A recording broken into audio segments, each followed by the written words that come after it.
Hey, in this episode of This Week in Photo, I get to sit down with Larry Tiefenbrunn. He is the founder and CEO of Platypod. We're going to be talking about their newest product, the Platypod handle.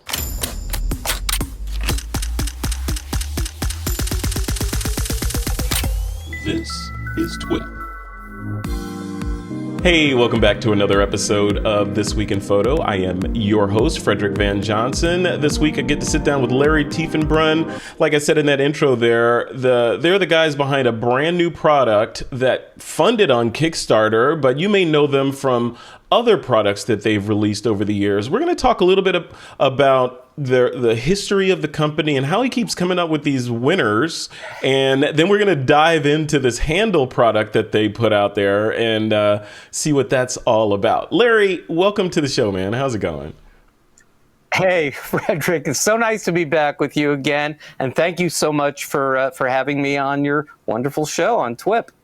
It's always, this is becoming a tradition having you on the show. It's like, Larry, you tell me about these Kickstarters that you're about to kick off. You kick them off, they get funded to Jupiter and back, and then you come back on and tell me about the success of it and all that. So this is just another time around the sun for us. So before we dive into this Kickstarter and the success that you've had with Kickstarter going, in the past, I want to set the stage a little bit and talk about Platypod as a company. I've known you for several years, and you've been pumping out since the first Platypod, you've been pumping out these products that photographers kind of didn't know they needed until they get it, and then they wonder how they lived without it. So when you started the company, it's a little bit of origin story here. When you started the company, what was the driving force behind it? Were you just like the classic entrepreneur of, I see a need, I got to build something to fill that need? Or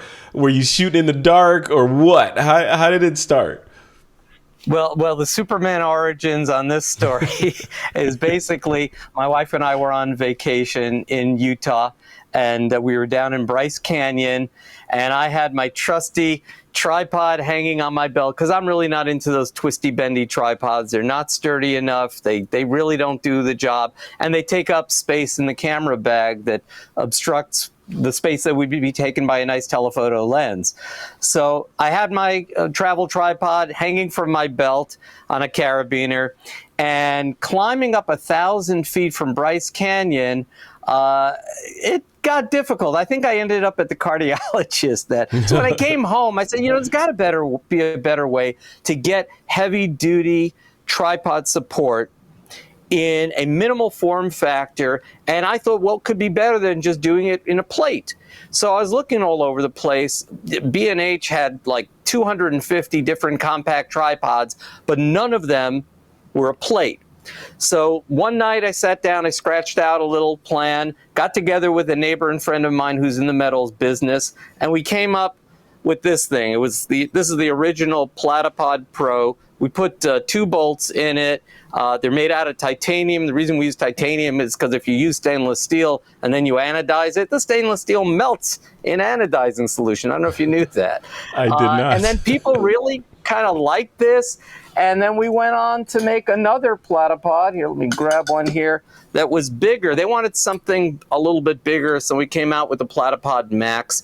And Max was kind of cool because it had this little snap-on box on here which contained magnetically held in 4 little spikes, which you could screw in here. So if you wanted to get hold on and grip on rock or concrete, the spikes would provide that. We upgraded the Platypod, the original Platypod Pro, later on, due to suggestions from a lot of people, to what was known as the Platypod Ultra. Mm-hmm. This one had 1 bolt in it, but it could be adapted with some adapters to make it in the 3/8 inch bolt, which is good for tripod heads, down to a 1/4 inch bolt, which you could use for other accessories. But what was nice about this is it had little loops on it, so you could strap this onto a tree or a pole or a railing, and made it very, very convenient for hikers and bikers and all kinds of people. And my big dream for a while was to have ball head. And as you well know, and I think you called it the Iron Man ball head when yes. we last met about this. I wanted a ball head that no longer contained knobs on it, but could instead be operated by push buttons, because the knobs were confusing. I wanted something you could grab with one hand, so we came up with the Platypod, which basically you just grip onto. You pump the bottom button. It's operates a few gears in there. That loosens it up. You pump the top one. That tightens it up to a 22-pound hole. And we came up with a very cool clamp on it, an Arca Swiss type clamp over here that's just operated with a little collar lock over here. A nice smooth panning head so that you'd get really good panning if you wanted to do a little bit of video work or panoramic work. And then the coolest part about it was the world's very first LED leveling indicator in a tripod head, and we actually have this patented, so we're the only ones with an electronic LED that's crazy. leveling indicator. And then we decided to, I hope I'm not boring you here. We decided then to upgrade the Platypod Max to the next version called the Extreme, because although the spikes were good, they took about 2 minutes to deploy, whereas now we've taken the spikes, we've put them on a hinge, and now you can deploy this in about 1, 2, 3 seconds and have it all ready for action. And also we put the belt loops onto this as well, carabiner holes to carry it by. So this is the saga up until now. And then whenever you're ready to talk about hey, don't show it yet. That's for the future. You gotta, Although they could go to the website and see it. Yeah, that's interesting. Thank you for that, because that was the path of evolution down memory lane for the development of the products, right? So I'm curious. So that when I look at all the products, and I have some of them in front of me here too as well, I think engineering, right? I think, okay, this took a significant engine, even though the products are seemingly simple, right? And they solve a simple product or problem elegantly.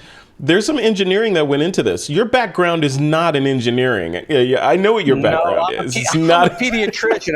I've been a photographer for the past 50 years, and I like to think of myself as a pro amateur photographer. I've done a little bit of pro work also, but I have to give credit where credit is due. I came up with the designs and the program of what I want in the product. I work with a brilliant young engineer out of Utah whose name is Marin Swayze. And basically I tell Marin what I want to see, and he makes it happen. Especially, Platypod took about 5 years to develop. The gear systems in here are amazing. Marin's job before he went private of mechanical engineering, his job prior to that was building gear systems for amusement park rides. So he was quite capable of doing this kind of a job. But it was no easy task to get this push button effect into a heavy duty ball head. Yeah. So Larry, tell me, before we dive into this new stuff, I'm curious how the ideation flow goes. Like, is it Larry's laying in bed in the middle of the night, Larry sits up straight, honey, I got it, the next project. And then you sketch something out on a napkin. Because that's exactly how it goes.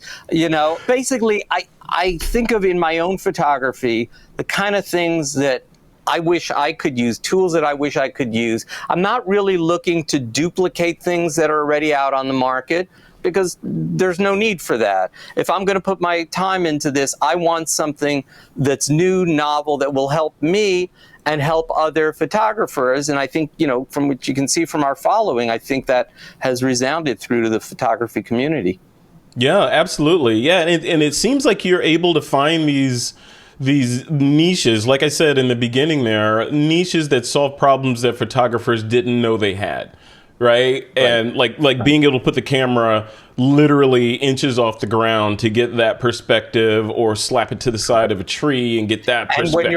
And when you're on vacation, avoiding the tripod police. That's a big one. There's so many places that you go to that don't allow tripods. We have hardly ever heard of anyone being turned away for a platypod. Yeah. Oh, interesting. And you can use those with phones or whatever. It doesn't have to be a proper DSLR or mirrorless camera. There's all kinds of phone adapters, like this one from Square Jellyfish. These are, by the way, out of stock right now till October, but they will be available again then, and we're going to have those again on our website. But yes, you can adapt. You can adapt almost anything. I think of this as kind of the Swiss Army knife for photography, because I can get lighting equipment on here, get microphone equipment on here. We have LED lights that we sponsor through LumaCube. I can show you some of those later if you want. But you can basically adapt. Look, we even have little clamps that'll allow you to attach, let's say, a mirror onto a gooseneck onto your platypod, and then use that to reflect when you're doing macro photography, food photography. A lot of people are into toy photography, certainly professional product photography. It makes it easy and can all be done on a desktop in a really tight space. This reminds me of, do you remember when you were growing up, did you ever have the erector set? Remember erector sets where you could build anything? Yeah, this reminds me, it feels like you're building an erector set here for photographers so they can, I need to do this. I was too busy watching Get Smart. I think that was the shoe phone really had me. The cone of silence. That would have been my other invention if this hadn't been done, yeah. Yeah, well, it's awesome. You have that knack, right? Which I wanna fast forward to today. So you guys launched a Kickstarter, and I'll bring that up here. You launched the Kickstarter successfully. I want to say this guy right here, and it funded, right? Does it have the funding amount on this page? No, you're not in Kickstarter right now. You're on our website. There's a Kickstarter. There it is. There's a Kickstarter. There's a Kickstarter. Yeah. So you were saying, I could do this if I got $10,000, I could make this thing. You got $127,000, almost $130,000 to do this. What happened? How'd you overshoot the mark that much, Larry? It wasn't our first rodeo. This was our fifth Kickstarter. The first one really started with the Platypod Max, and I think we built an audience, and we built a very faithful audience of people who, once they got this equipment, realized that this stuff really helps their photography along, and people kept coming back. I think the majority of the Kickstarter backers this time around were people who had been on board before. I think once you understand and you've used some of this equipment, you'll realize that everything here kind of works together. We call it the Platypod ecosystem, and it all works together very nicely. And it works with almost any other photography equipment, because let's face it, there are two kinds of bolts used in photography. One is a 3/8 inch bolt that goes under most tripod heads, and the other one is a 1/4 inch bolt like this that goes to basically everything else, including right underneath your camera. So if you can adapt to all of those, and all of the screw holes that we use are adaptable to both those kind of bolts, you can basically mount anything photographic to anything else into the Platypod system. I love that. Okay, so then that brings us to today, right? Speaking of mounting anything to the Platypod system, this new product that you launched a Kickstarter for that we were just talking about, this Platypod handle guy right here. What was your aha moment on this one? Was this another, honey, I got it? Well, there's more now that there's a following. There's more than an aha moment. We go to a lot of photography shows. Frederick, you and I have met each other also at several of these shows, and I listened to the photographers coming up to our booth, and a lot of people say, wait, couldn't you do this? Couldn't you do that? A lot of people were asking for a riser. Yes, they were okay with Platypod here, but let's say, and let me just close in here. Let's say you wanted to shoot down at an angle on some food, and you wanted to raise up your ball head a little bit above this level. Let's say I wanted to get a bit higher. So now we've got a riser that goes above that, and you can mount your camera on top of here and go a little bit down. I'll show you a more complex setup in just a little bit, but it also gives you a lot of options, because now if you want to, our riser also extends up. So you can start off at 6.5 inches, or it can extend to 10.5 inches. Or let's say you want something a little bit lower. And by the way, it's hard to relate this over the podcast, but the build on this is really nice and solid. You see all these lines and stuff here. Everything is machined in afterwards. The grip is amazing. The locking mechanism, I mean, 1/8 of a turn, and you're solidly locked in. But what we did also here is I made this convertible so that we could get this down to a 3-inch riser as well, because the lower stage comes off, the top stage pops off over here and goes on to here. And if you look closely, you'll see that there are 8 1/4-inch sockets on here. Around the top of that thing, yeah. On the top. So now if I want to, what I could do is I can mount in these little magic arms, which we have, Platypod magic arms. So this is a 7-inch long magic arm, which I can basically, with one knob, just lock into practically any position I want to. And this will hold, these are rated to over 5 pounds. And then you just take a little, let's say I want to put a light on here, okay? So I've got one of these LumaCube panel lights. Let me go out a little wider. LumaCube panel lights over here. This has a little thumb screw, so I can just screw it onto the light. And now I've got that light solidly mounted right on top, and I can position it wherever I want. Or I'll show you another setup later where we can mount more lights. Our friend Don Komarechka, I know you know Don very well. Very well, yeah. Does macro photography.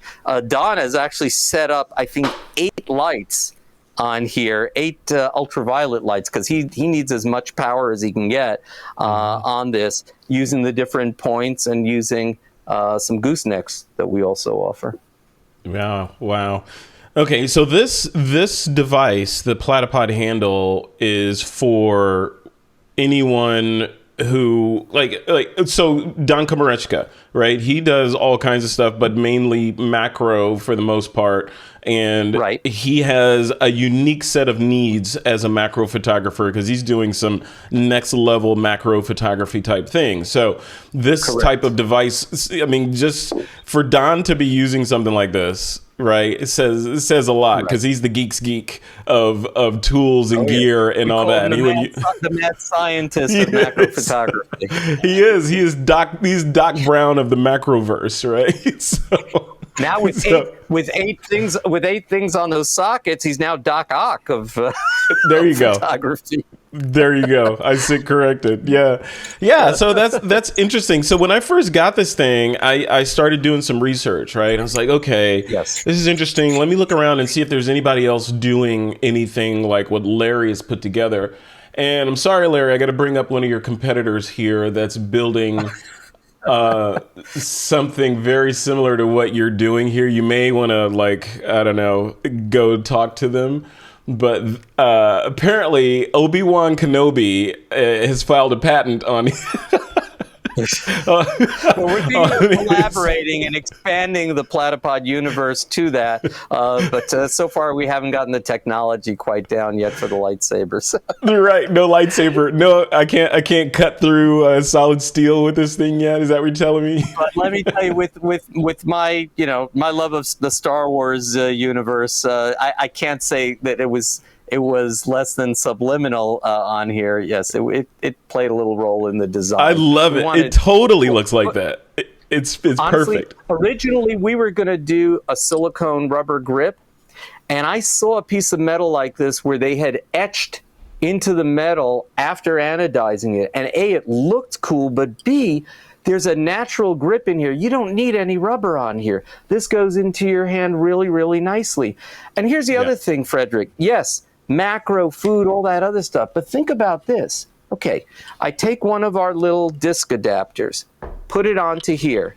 Now I mount a camera, a little webcam or something, or a better quality. Let's say maybe you want to do a Lumix on here, and now I can add this on to with lights, with microphones, and I've got a one-piece unit that I can do my podcasting with, or vlogging with. And if I want to extend it out a little bit more, I can. The other thing that's really cool with this is now I could set this down. I could set this down on a table. I'm sitting down, and I can have this placed directly at eye height. Yes, if you want to use a little, tiny webcam, that's one thing. But now you can put a pro camera on your desk at eye height, and just do your vlogging right from there, or your podcasting right from there too, and get the lights right up and out from here. Of course, you don't want it right on the camera in your eyes, but you can have it up from an angle. So there's a lot of versatility in here as well.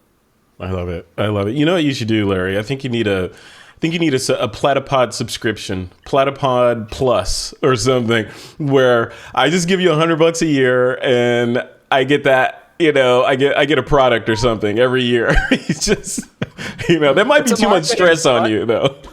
It's a marketing. Yeah, I don't know.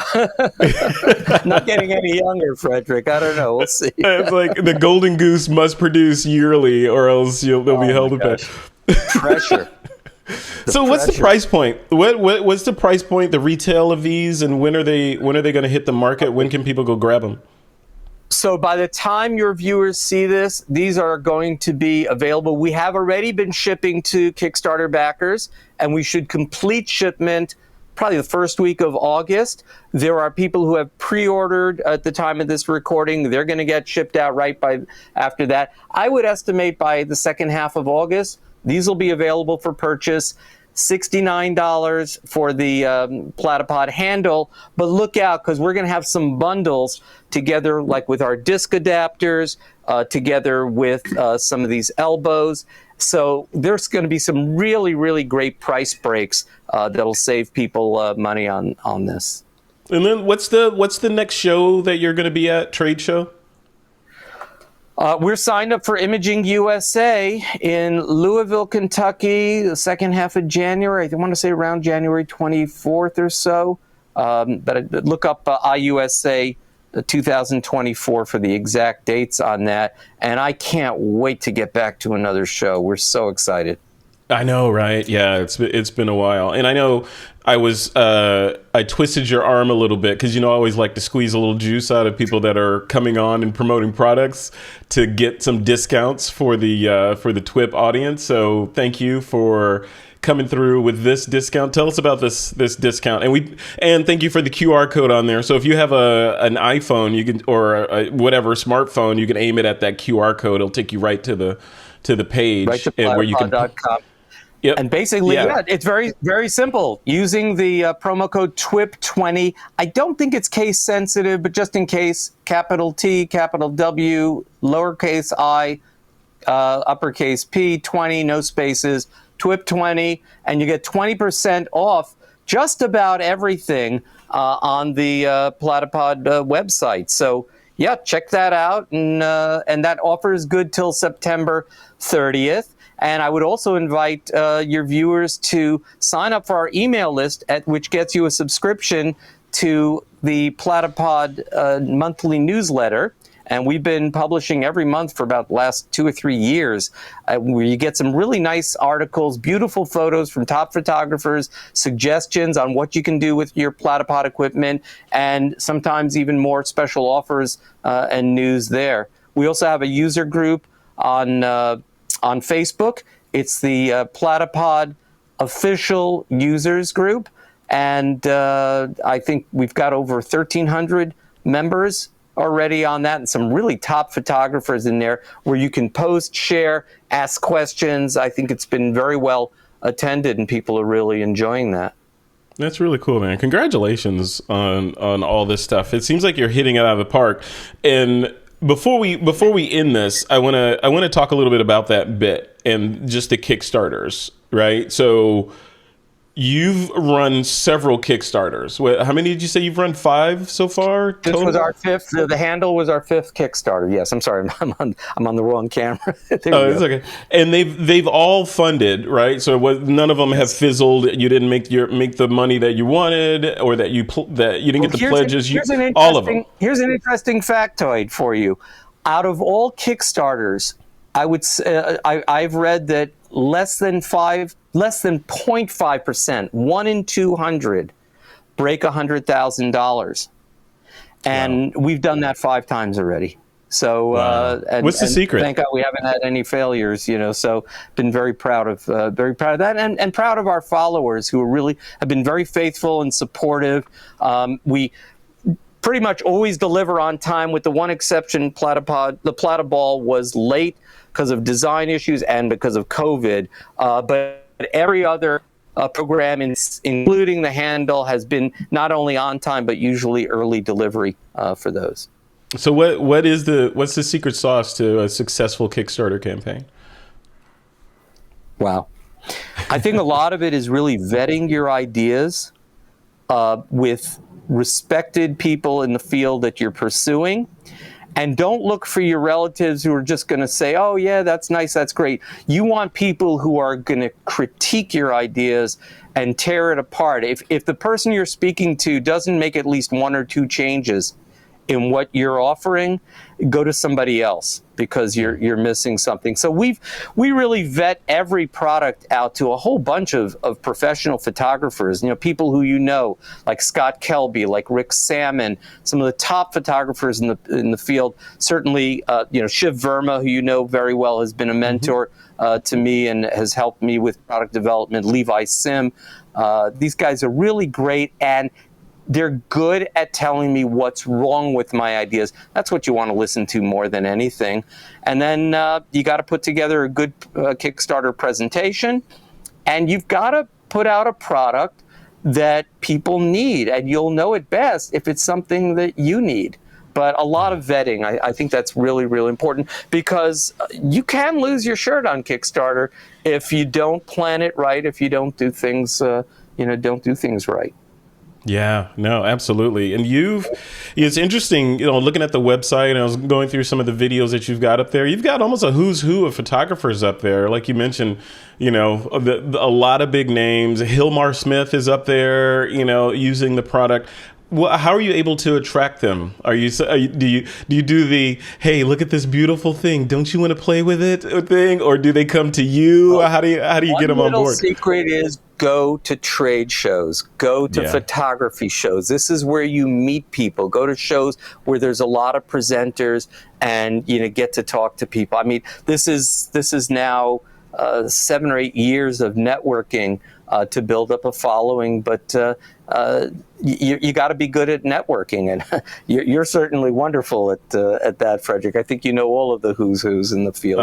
Yeah, man. You start seeing patterns in the chaos over time, right? So it is a tiny industry. It's interesting. You get into photography, you think it's just this huge, expansive world, and it's not. It's just a finite number of people and brands and tools, and everyone knows each other. So yeah. Hey, Frederick, did you want to see 1 or 2 really cool setups that?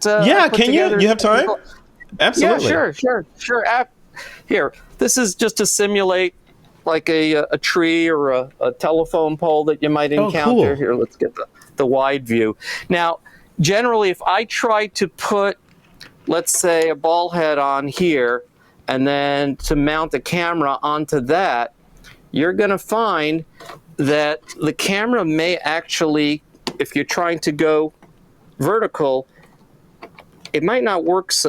If you try to go horizontal, it may kind of bang into things. So one of the things that the handle allows now is to act as a little spacer in situations like that. So now you can mount on to that same object. Are you able to see everything there? Absolutely. Yeah, I see it. You're able to mount onto that same object, and it just works, and you have now a nice gap, and that's just with the 3-inch spacer that it breaks down to. So that's one cool little setup that we have.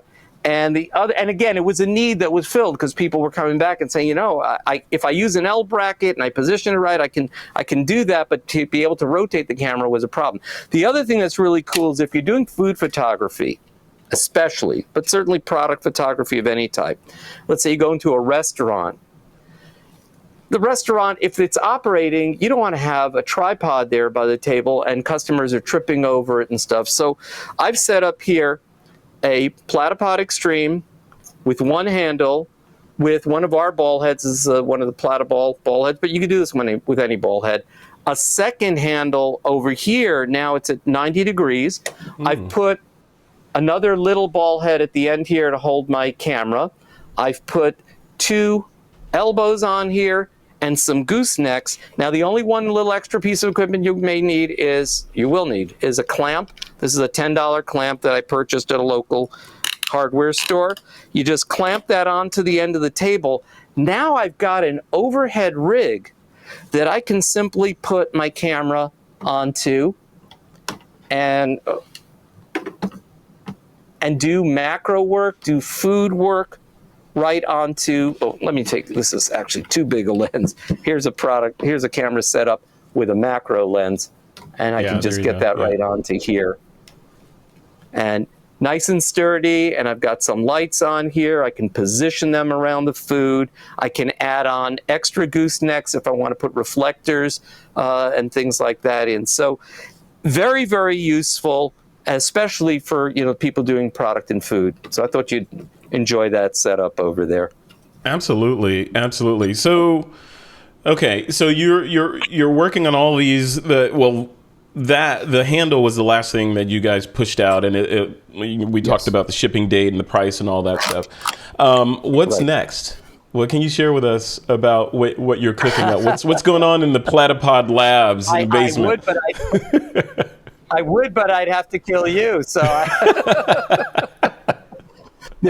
there's some ideas up here, but we'll see what happens.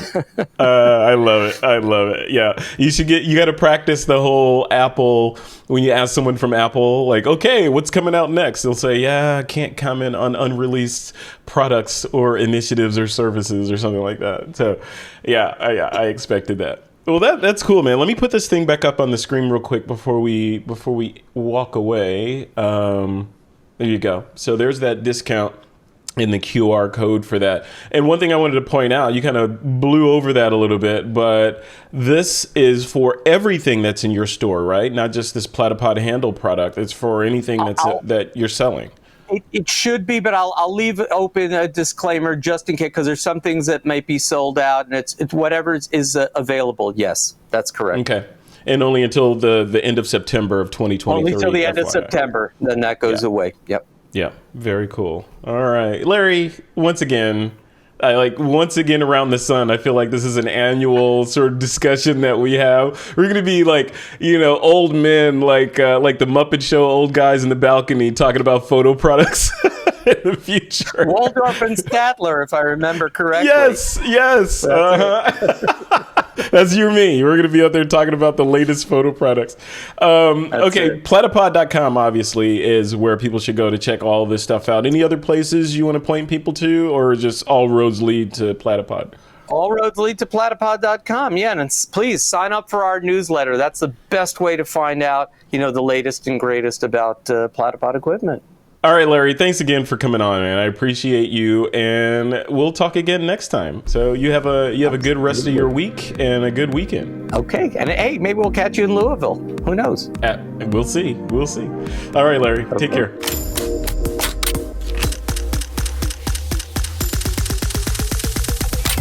This is TWiP.